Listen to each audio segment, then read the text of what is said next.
بسم اللہ الرحمن الرحیم۔ السلام علیکم ورحمۃ اللہ وبرکاتہ۔ حضرت علی علیہ والسلام 13 رجب المرجب کو ہجرت سے 24 سال قبل مکہ مکرمہ میں پیدا ہوئے۔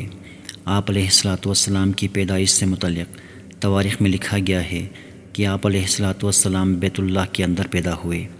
حضرت علی علیہ والسلام کی امتیازی صفات اور خدمات کی بنا پر رسول اکرم صلی اللہ علیہ وآلہ وسلم ان کی بہت عزت کرتے تھے اور اپنے قول و فعل سے ان کی خوبیوں کو ظاہر کرتے رہتے تھے۔ آپ علیہ والسلام کے والد حضرت ابو طالب اور والدہ جناب فاطمہ بنت اسد دونوں قبیلہ قریش بنی ہاشم سے تعلق رکھتے تھے، اور ان دونوں نے بعد از وفات حضرت ابو المطلب پیغمبر اسلام علیہ والسلام کی پرورش فرمائی تھی۔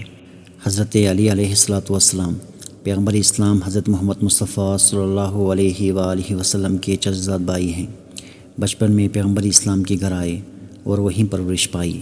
پیغمبر اسلام حضرت محمد مصطفیٰ صلی اللہ علیہ وآلہ وسلم کی زیر نگرانی آپ علیہ والسلام کی تربیت ہوئی۔ ایک لمحہ کے لیے بھی حضور اکرم صلی اللہ علیہ وآلہ وسلم ان کو تنہا نہیں چھوڑتے تھے۔ آپ کے بارے میں عام روایت ہے کہ آپ علیہ والسلام نے 13 سال کی عمر میں اسلام قبول کیا۔ جب مہاجرین اور انصار میں بھائی چارہ کیا گیا تو حضرت علی علیہ والسلام کو پیغمبر اسلام نے اپنا دنیا اور آخرت میں بھائی قرار دیا۔ غدیر خم کے میدان میں ہزاروں مسلمانوں کے مجمع میں حضرت علی علیہ والسلام کو اپنے ہاتھوں پر بلند کر کے یہ اعلان فرما دیا کہ جس کا میں مولا ہوں اس کا علی بھی مولا ہے۔ حضرت علی علیہ والسلام پر 19 رمضان مبارک 40 ہجری میں شام سے آئے ایک شقی القلب شخص عبد الرحمن بن ملجم نامی شخص نے قطامہ نامی خارجی عورت کی مدد سے مسجد کوفہ میں حالت سجدہ میں پشت سے سر پر زہر بوجھی تلوار سے وار کر کے زخمی کر دیا۔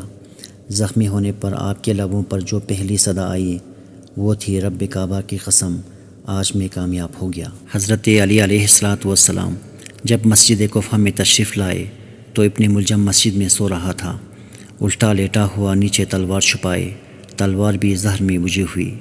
حضرت علی علیہ والسلام نے کہا، اے ابن ملجم اٹھ جا، نماز کا وقت نکلا جا رہا ہے، نماز ادا کر۔ وہ ملعون اٹھا۔ حضرت علی علیہ والسلام نے آخری سجدہ ادا کیا۔ یکایک ابن ملجم آگے بڑھا، ایسا وار کیا کہ سر مبارک پر زہر سے بجھا ہوا خنجر اپنا اثر کر گیا۔ روزہ میں روزہ دار کو ایسا زخم لگا کہ پھر اٹھ نہ سکے۔ مسجد کوفہ میں شور برپا ہو گیا، قیامت کا منظر تھا۔ تمام چاہنے والے نالہ و فریاد کرنے لگے۔ حسن و حسین مسجد میں تشریف لائے اور اپنے بابا کی ریش مبارک خون سے تر دیکھی تو گریہ کرنے لگے۔ اصحاب حضرت علی علیہ والسلام کو کندھوں پر ڈال کر گھر لے گئے۔ گھر میں کوہرام سا برپا ہو گیا۔ بیٹیاں تڑپ گئیں باپ کی حالت دیکھ کر۔